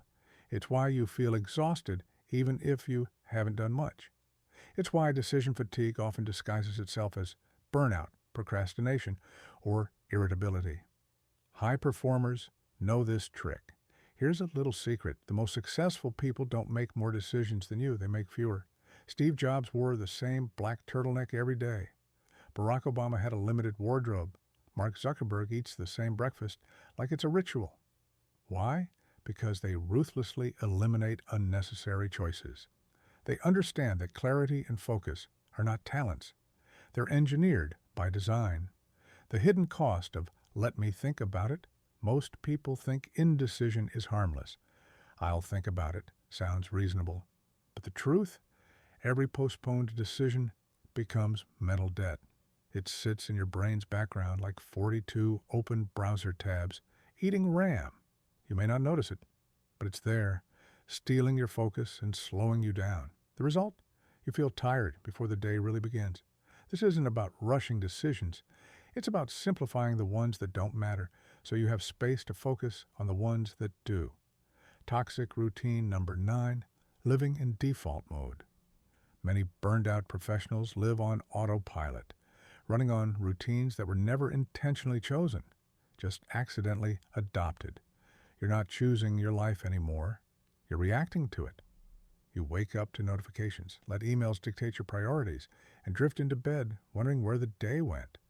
This constant reactivity feeds decision fatigue because you're always choosing under pressure. Instead of living with design, you're stuck in default. The Stoic take simplicity is strength. The Stoics knew it long before science did. If you wish to improve, be content to appear clueless or stupid in matters that do not concern you. Epictetus. Translation? Stop caring about what doesn't matter. Not every decision is worth your time. Not every problem needs your energy. Your attention is sacred. Guard it like a king guards his crown. A better way to live. What if your days were shaped by a few key decisions you made once instead of 1,000 micro decisions you keep making daily? What to wear? Already decided. What to eat? Prepped and done. What to do first at work? It's blocked on your calendar. How to respond to non-urgent messages? You don't. They wait. You become intentional by removing friction. You become productive by reducing noise. And here's the kicker. When you protect your decision energy, you become more decisive in the moments that really count. You stop second-guessing. You stop drifting. You stop burning out.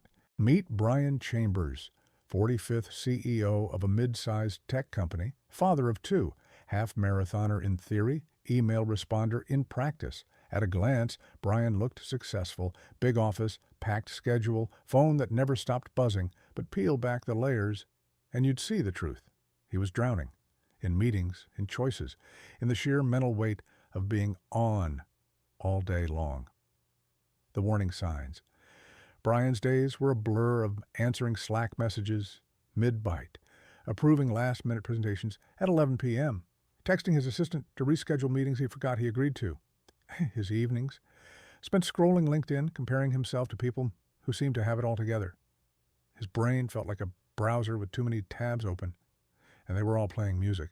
They called it being busy. His therapist called it decision fatigue. His wife called it time to fix this before you burn out for good. The wake-up moment. One Monday morning, Brian was 20 minutes late to a quarterly strategy meeting. Why? He couldn't decide what shirt to wear. It wasn't just about clothes. It was symbolic of everything else in his life that was screaming for structure. He needed a reset, not a motivational poster, not a vacation. He needed systems. Step 1, identify decision overload points. Brian and I sat down and mapped his entire day using a tool I call the mental toll tracker. Together, we pinpointed his biggest drains. Mornings packed with low-level decisions, breakfast, clothes, what to tackle first. 60-plus Slack pings per day, each one a micro-decision. Constant context switching between tasks, teams, and tech. We highlighted every recurring decision he made in a day, then categorized them. Checkmark. Necessary. Cross. Eliminate. Repeat. Automate. Calendar. Batch. Step 2. Systematize the non-essentials wardrobe. He narrowed his closet to 10 similar comfortable outfits. Think Steve Jobs light with better sneakers. Meals. Meal prep every Sunday with a personal chef app plus protein smoothie every morning. Same base, different toppings. Brain fuel on autopilot. Meetings. We set 2 rules. No meetings before 11 a.m. All decisions requiring his input were grouped into a once-daily 45-minute decision power hour. Slack, notifications turned off. He checked it 3 times a day, just like email, no more Pavlovian responses. Step 3, build a morning launch pad. We created a morning operating system, a non-negotiable routine that grounded his day. 6:30 a.m., wake up, no phone. 6:45 a.m., 10-minute cold shower. 7 a.m., journaling, 3 wins from yesterday, 3 priorities today. 7:15 a.m., smoothie plus silence. 7:30 a.m., workout or walk. 8:15 a.m., deep work block, 2 hours, no distractions. The first 2 hours of his day were owned by him, not by Slack, not by headlines, not by other people's emergencies. Step 4, use tools that reduce choices, Eisenhower matrix. Each morning, Brian listed his tasks under urgent and important. If it wasn't important, it didn't make the cut. If it was urgent and important, it went to the power hour. Template toolkit. We created templates for everything, meeting agendas, email responses, even investor updates. No more reinventing the wheel daily. Sunday planning ritual. Every Sunday evening, Brian reviewed the past week, looked ahead, and pre-decided his top priorities. It took 20 minutes. It saved him hours. The results? Game-changing. Within 30 days, Brian reclaimed nearly 7 hours a week. His team said he seemed calmer, sharper, more present. He stopped waking up with anxiety and started sleeping like a retired monk. Most importantly, he realized this. It wasn't that I didn't have enough time. It's that I was letting decisions I didn't even care about own me. Brian didn't just reclaim time. He reclaimed authority over his life. Try this, your personal reset. Here's your quick start plan. List your daily decisions. Circle the ones you repeat more than twice a week. Group them into 4 buckets. Eliminate automate delegate schedule, batch. Create a personal launch pad. Morning routine, daily, power hour to tackle key decisions. Boundaries for messages and meetings. Pick a time management tool, Eisenhower, time blocking, etc. Use it daily, not just when you're overwhelmed. Track your clarity level, not just your hours worked. Productivity isn't about being busy. It's about feeling in control. Next time your brain feels like it's melting from too many choices, remember Brian and remember this. Simplicity isn't laziness. It's the luxury of people who've designed their life on purpose. Chapter 10. Distraction is a business model. Ever walked into a room and forgotten why? Opened your phone to check the time, and 45 minutes later, you're watching a raccoon make pancakes in slow motion? Yeah, that's not an accident. That's design. In a world where your attention is currency, distraction isn't a glitch. It's the business model. And if you don't own your focus, someone else is cashing in on it. The hidden industry of hijacking. Let's not sugarcoat this. Tech companies spend billions hiring neuroscientists to study your brain, not to heal it, but to hack it. Notifications, micro hits of dopamine, endless scroll, a slot machine for your thumb. Autoplay, the silent drug dealer in your living room. You're not distracted because you're weak. You're distracted because you're outnumbered, outgunned, and out-algorithmed. But once you understand how the system works, you can outsmart it. Your brain wasn't built for this picture. Your brain like an old-school desktop PC. Fast, brilliant, but easily overloaded. Now imagine you've got 38 tabs open, 5 apps running in the background, music blasting, and someone keeps pinging you every 7 seconds. That's your daily mental operating system. The problem isn't that we don't have time, it's that our attention is being bled dry by 1,000 tiny cuts. And each cut feels harmless, until you look up and realize your life has been running in the background like unused software. Why multitasking is a beautiful lie. We love saying, I'm great at multitasking. Here's a plot twist worthy of a courtroom drama. Multitasking is just serial task switching with a cocktail of stress hormones on the side. Every switch from one task to another creates a cognitive residue, a leftover fog that slows you down, jacks up error rates, and fries your decision-making circuits. Imagine reading a book, then watching Netflix, then answering emails, then back to the book. You didn't consume more. You absorbed less, poorly. You don't need more time. You need less fragmentation. The science of hijack. Some uncomfortable truths Social media triggers your brain's reward system the same way cocaine does. Attention residue can lower performance by up to 40%. The average person switches tasks every 47 seconds. And it gets worse. After being interrupted, it takes up to 23 minutes to get back into full focus. Distraction is expensive. It costs your goals, your energy, your sense of clarity. And the worst part, you rarely even realize it's happening. What they don't want you to know. Here's something big tech won't print on the App Store. If you're not paying for the product, you are the product. They measure success not by what you've learned or built, but by how many minutes you stayed glued to the screen. More minutes equals more ads equals more data equals more profit. And we wonder why we feel foggy, unfulfilled, like we're always busy but never moving forward. The game is rigged. But now you've seen the strings. Reclaiming your attention is a power move. This isn't about deleting your phone and moving to the woods, unless the woods have Wi-Fi and a decent coffee shop. It's about waking up, about choosing to respond instead of react, about designing a life that protects your mental bandwidth like it's the most valuable asset you own. Because it is.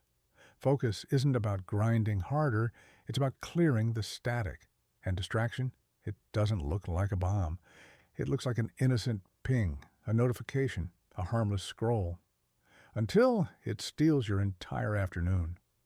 What this chapter will arm you with, by the time we finish Part B, you'll be equipped with a real-world distraction audit, a simple framework for attention-proofing your day, a set of tools and rules to eliminate the noise and sharpen your mind like a scalpel.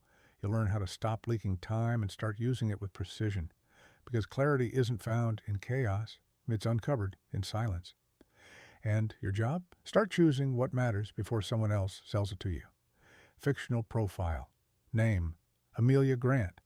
Age 38. Profession: project manager at a mid-size advertising firm. Toxic pattern: constant multitasking, digital overload, chronic fatigue. Turning point: her 7-year-old said, "Mom, you're always busy, but never here." Amelia wasn't lazy. She was maxed out. Emails, Slack, meetings, deadlines, dings, pings, and guilt. She used to pride herself on being always available, until she realized being available to everyone made her unavailable to herself. She wasn't losing time. She was leaking it. And it wasn't the big distractions that were killing her. It was death by 1,000 little tabs. Step 1. The distraction audit. Before fixing anything, Amelia did a distraction audit. For 1 week, she tracked everything that pulled her focus. Texts, social media, background Netflix, random Googling, compulsive inbox, refreshing. At the end of the week, the results were brutal. She checked her phone 86 times per day, switched tasks on average every 3 to 5 minutes, spent 9 hours working, but only 2.7 hours in true deep focus. The verdict? She wasn't overworked, she was overstimulated. Step 2. The 3-layer firewall. Amelia didn't want a detox. She wanted a defense system. So she built what she called her focus firewall. 3 layers of protection around her attention. Layer 1, physical boundaries. Phone stays in another room while working. Yes, the withdrawal is real. Browser plugins like Newsfeed Eradicator and Stay Focused. Disabled all non-critical notifications. That's right, even Slack. She set check-in times and stuck to them like a court date. Layer 2, mental shifts replaced multitasking with single-tasking sprints. 45 minutes on, 15 off. Trained her team to expect asynchronous replies. No more instant answers. Set focus hours each morning. No meetings, no calls. Just one task and coffee. Layer 3, environmental design. Cleared her workspace of all clutter, physical and digital. Used noise-canceling headphones with ambient sounds. Created a shutdown ritual every day at 6 p.m. Laptop closed, phone off, world muted. Step 3. The Eisenhower matrix plus the 3D rule distraction thrives when everything feels urgent. So Amelia leaned into the Eisenhower matrix, a powerful visual tool that split her tasks into urgent and important. Do it now. Important but not urgent. Schedule it. Urgent but not important. Delegate it. Neither. Delete it. She added one twist, the 3D rule for every incoming request. Do it if it's mission critical, defer it if it can wait, ditch it if it doesn't serve her core goals. The result, she cut down 40% of her task list in 2 weeks. Step 4, building a focus menu. Here's where things got spicy. Amelia realized it wasn't just about removing distractions, it was about replacing them with intentional focus. So she created a focus menu, a list of 5 activities she could do during breaks that recharged her rather than numbed her. Examples: 10-minute walk without her phone, reading a physical book with pages, journaling one reflection, watering her balcony plants, calling her sister just to say hi. The secret? No scrolling, no stimulation overload, just presence. Step 5, the weekly time MRI. Every Sunday, Amelia ran a time MRI, a quick reflection of what drained her this week, what gave her energy, what will she do less of next week. She tracked her wins, recalibrated her priorities, and forgave herself for the things she didn't get done.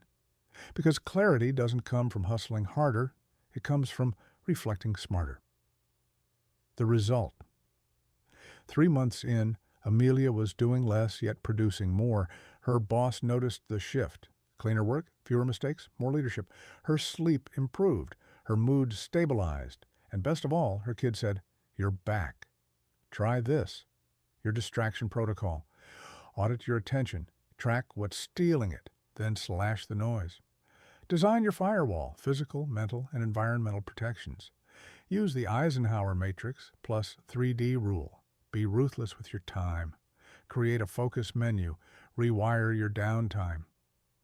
Do a weekly time MRI. Look at your calendar like a detective, not a prisoner. Parting. Thought. The enemy isn't laziness. It's invisible manipulation disguised as entertainment, urgency, or convenience. Amelia didn't get her time back because she downloaded a fancy app. She reclaimed her power by drawing a line in the sand and saying, "This far, no further." Now it's your turn. Chapter 11. The Myth of No Time. Mindset. Shift. Time isn't the problem. Priority is. I just don't have time. No sentences repeated more with less thought. It's the adult version of "the dog ate my homework." It sounds believable until you look at the data, because the truth is, you don't have a time problem. You have a priority illusion. Let's cut through the fog. We all get the same 24 hours, but not the same results. Look around. Some people build companies, raise kids, work out, read books, learn piano, and still sleep 7 hours. Others binge-watch crime dramas, scroll TikTok for 3 hours, and say they're too busy to call their mom back. Same hours, wildly different lives. The uncomfortable truth? I don't have time is usually code for it's not important enough right now, and that's not an insult. That's a mirror. Time isn't found, it's fought for. Time doesn't just appear like a bonus round. You make it, you protect it, you fight for it. Every yes is a no to something else. So when you say yes to a late-night scrolling session, you're saying no to waking up clear-headed. When you say yes to another pointless Zoom call, you're saying no to deep work that actually moves the needle. It's not about being perfect. It's about being aware. The cultural obsession with busyness. Somewhere along the way, being busy became a badge of honor. Try this. Tell someone you've got nothing planned this weekend. Watch their face twist like you just confessed a felony. We've linked busy with worth. But busyness isn't a status symbol. It's often a sign of disorganization or avoidance. If your calendar is packed and you still feel stuck, you don't need more hours. You need more clarity. Toxic time beliefs that keep you stuck. Let's break down the 4 big lies. 1. I'll get to it when things calm down. Spoiler, they won't. Life doesn't calm down. You just get better at choosing what to care about. 2. I work best under pressure. That's not a superpower. That's adrenaline addiction. Chronic urgency burns your focus and fries your nervous system. 3. I need to say yes or I'll miss out. FOMO is a terrible compass. The more you say yes to noise, the less space you have for the signal. 4. I'm just not a structured person. Neither was Picasso. He still had a schedule. Structure doesn't kill creativity. It protects it from chaos. The power of micro decisions. People think time is lost in big events, but it's actually stolen in the tiny, forgettable moments. Choosing to snooze or stretch, reaching for your phone or your journal, clicking the next episode or going to bed. These micro decisions shape your macro reality. Change your small choices, and you quietly change your whole life. Redefining free time. Here's a radical idea. Free time is not empty time. It's the most valuable real estate on your schedule. But instead of investing it, most people accidentally spend it. They fall into passive behaviors, mindless scrolling, background noise, low-effort numbing. The result? They feel like they relaxed, but they didn't recharge. Want to feel more alive? Stop filling your free time with junk. Use it to recover, grow, and get recentered. What having time really looks like. If someone gave you 2 extra hours every day, what would you actually do with them? Be honest, because most people would. Spend 45 minutes on YouTube just checking something. Reply to DMs out of guilt. Fall down a rabbit hole of comparison and second-guessing. You don't need more time. You need better boundaries, systems, and purpose. The game changer, time ownership. Mindset, Barack Sloan once said, if your time isn't working for you, it's working against you. And that's the shift. From time happens to me to I own my time. From I'm too busy to I choose what matters. From maybe later to now or never. This mindset doesn't mean you're rigid. It means you're intentional. It means you wake up knowing your day isn't just a to-do list. It's a canvas. Before you move on, write this down and keep it somewhere visible. I have time for what I prioritize. If I don't have time, I need to ask, do I actually want this? Am I willing to protect it? That's the truth that saves careers, marriages, and dreams. Real-world application. David's reclaim strategy meet. David isn't lazy. He's not disorganized. He's a 39-year-old senior project manager juggling global clients, 3 kids under 10, and a side hustle he hasn't touched in 6 months. He used to be on top of things, running marathons, mentoring juniors, even reading books for fun. Now, he's the guy double-booking himself, ordering Uber Eats at 11 p.m. and saying, things will settle down soon. Spoiler, they didn't. But here's the twist. David didn't quit his job. He didn't move to Bali. He didn't become a monk. He got smart, tactical, and just a bit ruthless. Let's break down what he did and how you can do the same. Step 1. Time autopsy. David tracked everything he did for a full week using a digital calendar plus old-school notebook. It was brutal. Turns out he was losing time in places that didn't even register. 2.5 hours per week on unnecessary status meetings, 4 hours on quick Slack replies. That snowballed 6 hours of social scrolling, usually late at night. A full 3 hours on indecision. Yes, really. Tool. Used. Rescue time, plus the Toxic 20 tracker. He marked the top 20% of activities that drained 80% of his time. Step 2, the Eisenhower matrix. But ruthless David applied the Eisenhower matrix like a scalpel. Urgent plus important, team escalations, critical deadlines, important, not urgent, long-term strategy, kids' soccer schedule. Urgent, not important, client, just checking in calls, delegated, neither, bye, deleted. No explanation given. He turned his calendar from a crime scene to a command center. Step 3, rule of 3 priorities per day. No more bloated to-do lists. Every morning, David picked just 3 priorities. 1 personal, 1 professional, 1 recovery, something that fills his tank. Example, finalize Q2 roadmap. Play Mario Kart with his kids, 20-minute walk, no phone. If I finish these, I won the day. Anything else is a bonus. David step 4. Boundary rituals. David created 4 ritual gates in his day. Start of work, 10-minute plan, music on, no inbox till 10:30. Lunchtime, reset, no meetings, light stretching plus actual food. End of work, shut laptop, review, wins, fails, prep next day. Evening digital sunset, devices off at 9, book or journaling only.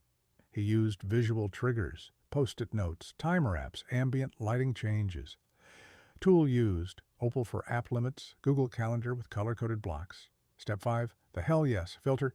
David stopped committing out of guilt. Every new request had to pass the test.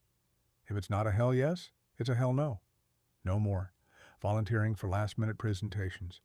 Accepting weekend calls just this once. Saying yes to school fundraisers he didn't care about. He learned that protecting time sometimes makes people uncomfortable. But saying no made space for better yeses. Result, 9+ hours reclaimed per week. David didn't invent more time. He reclaimed it, hour, by design. With those extra 9 hours, he revived his side hustle, reconnected with his wife on actual date nights, slept 90 more minutes per night on average, stopped feeling like his life was running him. The secret? Not hustle, not hacks, just awareness, boundaries, and ruthless clarity. Try this, your 5-day Reclaim Challenge. Want David's results? Start here. Track your time like a private investigator. Highlight your toxic 20. Cut or delegate 3 non-essential tasks. Apply the Eisenhower matrix to next week. Set 3 priorities per day for 5 days straight. You'll be shocked how much time you've been leaking. Meet David. David isn't lazy. He's not disorganized. He's a 39-year-old senior project manager juggling global clients, 3 kids under 10, and a side hustle he hasn't touched in 6 months. He used to be on top of things, running marathons, mentoring juniors, even reading books for fun. Now, he's the guy double booking himself, ordering Uber Eats at 11 p.m. and saying things will settle down soon. Spoiler, they didn't. But here's the twist. David didn't quit his job. He didn't move to Bali. He didn't become a monk. He got smart, tactical, and just a bit ruthless. Let's break down what he did and how you can do the same. Step 1, time autopsy. David tracked everything he did for a full week using a digital calendar plus old-school notebook. It was brutal. Turns out he was losing time in places that didn't even register. 2.5 hours per week on unnecessary status meetings, 4 hours on quick Slack replies that snowballed 6 hours of social scrolling, usually late at night. A full 3 hours on indecision. Yes, really. Tool, used, rescue time. Plus, the Toxic 20 tracker. He marked the top 20% of activities that drained 80% of his time. Step 2, the Eisenhower matrix. But ruthless David applied the Eisenhower matrix like a scalpel. Urgent plus important. Team escalations. Critical deadlines. Important, not urgent. Long-term strategy. Kids' soccer schedule. Urgent, not important. Client just checking in calls. Delegated, neither. By, deleted. No explanation given. He turned his calendar from a crime scene to a command center. Step 3, rule of 3 priorities per day. No more bloated to-do lists. Every morning, David picked just 3 priorities. 1 personal, 1 professional, 1 recovery, something that fills his tank. Example, finalize Q2 roadmap, play Mario Kart with his kids, 20-minute walk, no phone. If I finish these, I won the day. Anything else is a bonus. David, step 4, boundary rituals. David created 4 ritual gates in his day. Start of work, 10-minute plan, music on, no inbox till 10:30. Lunchtime, reset, no meetings, light stretching, plus actual food. End of work. Shut laptop, review. Wins, fails, prep next day. Evening digital, sunset, devices off at 9. Book or journaling only. He used visual triggers, post-it notes, timer apps, ambient lighting changes. Tool used, Opal for app limits. Google Calendar with color-coded blocks. Step 5, the hell yes filter. David stopped committing out of guilt. Every new request had to pass the test.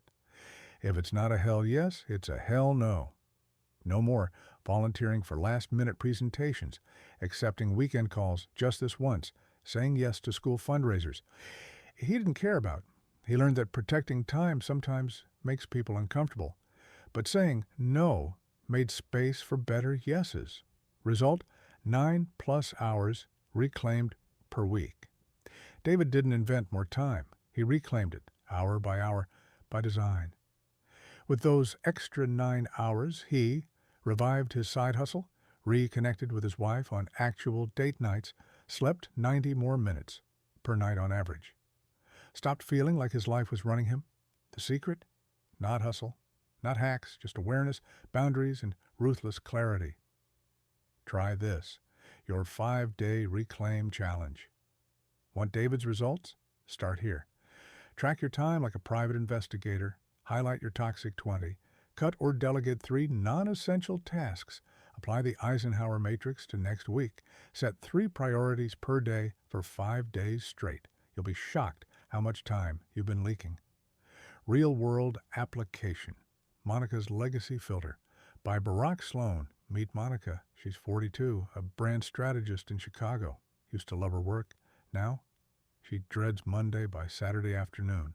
Married, 2 kids, decent paycheck, 4 different productivity apps on her phone, and still feels like she's behind on everything, especially herself.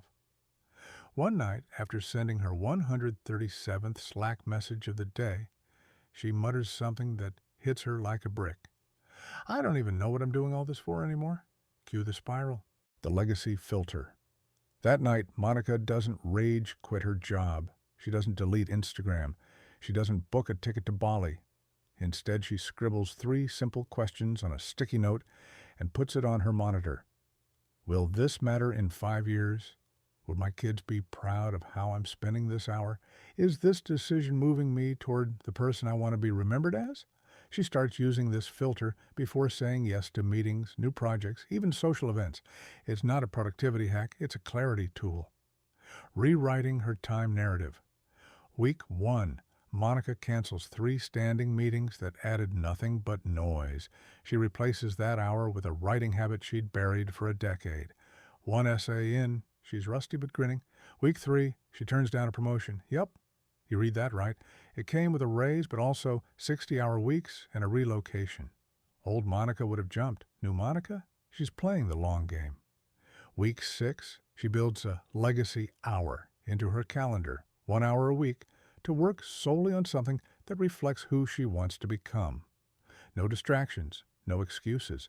And in that hour, she starts a personal blog called The Quiet Middle, not for fame, for herself, for her future, a living proof that her voice, her values still matter.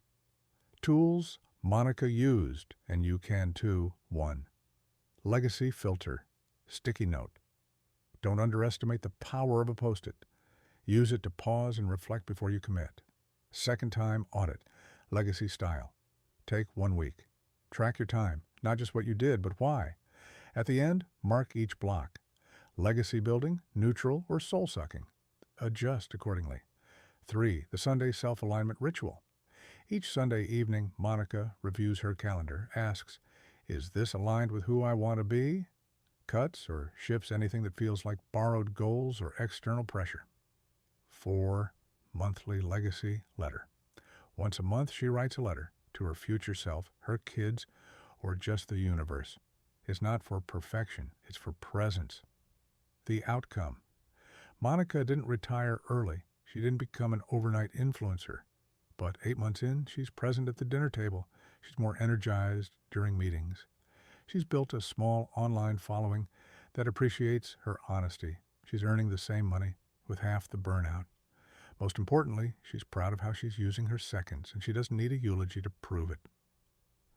Your turn. Here's your challenge, reader. Start by defining who you want to be remembered as, not in a dramatic Oscar speech way, just 3 adjectives. Are you thoughtful, brave, calm, playful? Now, track your time this week and ask yourself, do your actions match that person? Legacy isn't a someday thing. It's a right now thing, and every focused minute, every thoughtful no, every boundary you hold, that's the blueprint you're leaving behind. So, build something you're proud of. Epilogue. Time doesn't fly. We do. We started with a ticking clock. Now, we end with a mirror. Look into it. Not for wrinkles or dark circles or the to-do list in your eyes. Look deeper into the seconds you've been given. Each one a quiet vote for the kind of life you're building. The real flex? Control. Not control over others, not over inboxes or market trends or the weather on your vacation. control over how you spend your time when no one's watching. That's the real power. That's the legacy play. We chase time like it's a villain, but time doesn't hide. It just waits, patient, passive, until you decide what to do with it. Burnout isn't a badge. It's a broken alarm. This book wasn't written for productivity junkies. It was for the people who've been running on fumes, the ones who've mastered urgency but lost touch with meaning. You don't need another app. You need a new rhythm, one where your seconds start serving you, not the other way around. From fiction to real life, the characters in these chapters, they were fictional, yes, but their choices, their regrets, their wins, they're real. Because we've all been Ellie, or Carter, or Monica. We've all made the mistake of thinking busy equals important. We've all scrolled past our own peace of mind, but we can also rewrite that script, second by second. So what now? Now you live it. You apply the mindset. You use the tools. You build the habits. Not perfectly, not all at once, but deliberately. You'll fall back into the trap sometimes, but now you'll notice faster. You'll recover quicker, and you'll protect your time like your life depends on it. Because it does. Final thought from Barak Sloan. If someone read your calendar like a novel, would they be inspired? Would they see a story of hustle and hope, or just a blur of busyness? You don't need to wait for a wake-up call. This is it. You get one timeline. Write it with purpose, second by second.